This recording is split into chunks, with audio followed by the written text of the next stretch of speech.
केंद्र सरकार ने देश की अर्थव्यवस्था, परिवहन व्यवस्था, विमानन क्षेत्र और पर्यावरण संरक्षण को मजबूत करने के उद्देश्य से 39,290 करोड़ रुपए के बड़े पैकेज को मंजूरी दे दी है। कैबिनेट के इस फैसले में विमानन ईंधन की बढ़ती कीमतों से राहत देने के लिए विशेष कोष का गठन, दिल्ली में पुराने ट्रकों और बसों को चरणबद्ध तरीके से हटाने की योजना तथा 4 राज्यों में नई सड़क और राजमार्ग परियोजनाओं की मंजूरी शामिल है।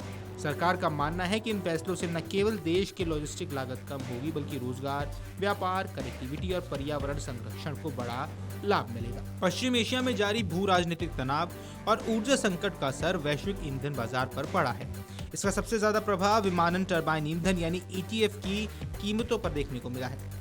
मार्च 2026 में जहां अंतर्राष्ट्रीय बाजार में एटीएफ की कीमत लगभग 60.5 रुपए प्रति लीटर थी, वहीं मई 2026 तक बढ़कर 142 रुपए प्रति लीटर पहुंच गई है। यानी सिर्फ 2 महीनों में कीमतों में दोगुनी से भी ज्यादा की वृद्धि दर्ज की गई है। एटीएफ किसी भी एयरलाइन की कुल परिचालन लागत का लगभग 40% हिस्सा होता है। ऐसे में ईंधन की कीमतों में अचानक वृद्धि का असर सीधा एयरलाइंस के वित्तीय स्थिति और हवाई किराए पर पड़ता है। इस चुनौती से निपटने के लिए केंद्र सरकार ने 10,000 करोड़ रुपए के एटीएफ मूल्य स्थिरीकरण कोष को मंजूरी दी है। आइए अब आपको समझाते हैं क्या है एटीएफ स्टेबलाइजेशन फंड। दरअसल सरकार द्वारा स्थापित एक विशेष कोष घरेलू और अंतर्राष्ट्रीय दोनों प्रकार के विमानन परिचालन के लिए उपलब्ध रहेगा। इसका उद्देश्य ईंधन कीमतों में अचानक होने वाले उतार चढ़ाव से भारतीय एयरलाइंस को सुरक्षा प्रदान करना है। सरकार ने घरेलू उड़ानों के लिए एटीएफ की कीमत 75.6 रुपए प्रति लीटर निर्धारित की है।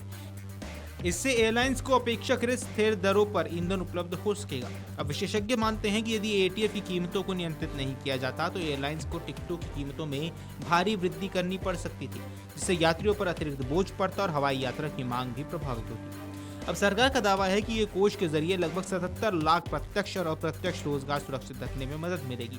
इसके अलावा क्षेत्रीय कनेक्टिविटी योजनाओं और सार्वजनिक निवेश को भी स्थिरता मिलने वाली है। आगे कैबिनेट ने राजधानी दिल्ली में बढ़ते वायु प्रदूषण और वाहनों से होने वाले उत्सर्जन में कम करने के लिए एक महत्वपूर्ण योजना को मंजूरी दी। इस योजना के तहत पुराने ट्रकों और बसों को चरणबद्ध तरीके से सड़कों से हटाया जाएगा। इसके लिए 5,041 करोड़ रुपए का विशेष बजटीय प्रावधान किया गया है।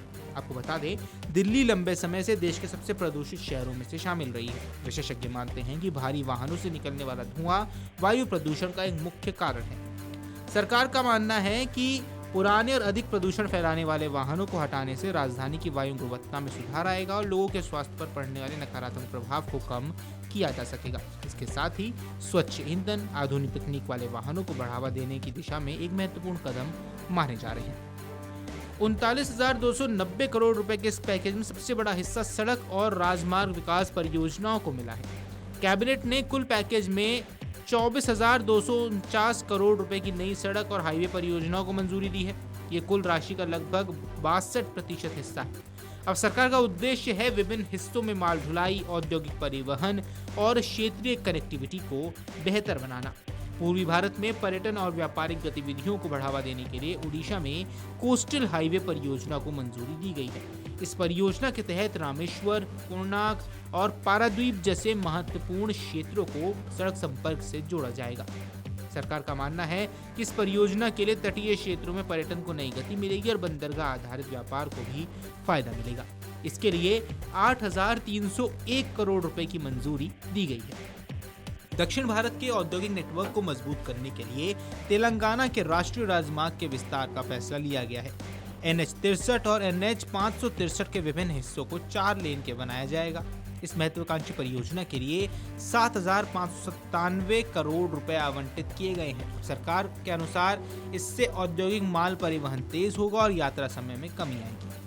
मध्य प्रदेश में सड़क नेटवर्क को और मजबूत बनाने के लिए NH-347B के उन्नयन की मंजूरी दी गई है। इस परियोजना पर 4,415 करोड़ रुपए खर्च होंगे। इससे राज्य के विभिन्न औद्योगिक और कृषि क्षेत्रों को बेहतर सड़क संपर्क मिलेगा तथा परिवहन लागत भी कम होगी। अब बिहार के बुनियादी ढांचे को मजबूत करने के लिए खगड़िया से पूर्णिया तक NH-31 और NH-231 के हिस्सों को 4 लेन में विकसित किया जाएगा। इस परियोजना के लिए 3,936 करोड़ रुपए की मंजूरी दी गई है। अब विशेषज्ञ मानते हैं कि इससे उत्तर बिहार में व्यापार, परिवहन और आर्थिक गतिविधियों को गति मिलेगी। कैबिनेट के इन फैसलों पर व्यापक आर्थिक प्रभाव देखने को मिल सकता है। एक तरफ 10,000 करोड़ रुपए का एक ETF स्थिरीकरण कोष एयरलाइंस को ईंधन की कीमतों में अस्थिरता से बचाएगा, वहीं दूसरी ओर सड़क परियोजनाओं पर 24,000 करोड़ रुपए से अधिक का निवेश निर्माण क्षेत्र में रोजगार के लाखों अवसर पैदा करेगा। दिल्ली में पुराने वाहनों को हटाने की योजना से पर्यावरण संरक्षण और सार्वजनिक स्वास्थ्य को लाभ मिलने की उम्मीद जताई जा रही है। कुल मिलाकर 39,290 करोड़ रुपए का ये पैकेज केवल बुनियादी ढांचे पर खर्च नहीं बल्कि भारत की आर्थिक वृद्धि, लॉजिस्टिक नेटवर्क्स, पर्यावरणीय सुधार और रोजगार सृजन को गति देने वाली एक व्यापक रणनीति का हिस्सा माना जा रहा है। आने वाले वर्षों में इन परियोजनाओं का असर देश की परिवहन व्यवस्था, व्यापारिक गतिविधियां और आम नागरिकों की जिंदगी पर सीधे तौर पर नजर आने की उम्मीद जताई जा रही है। Video desk अमरउजाला.com।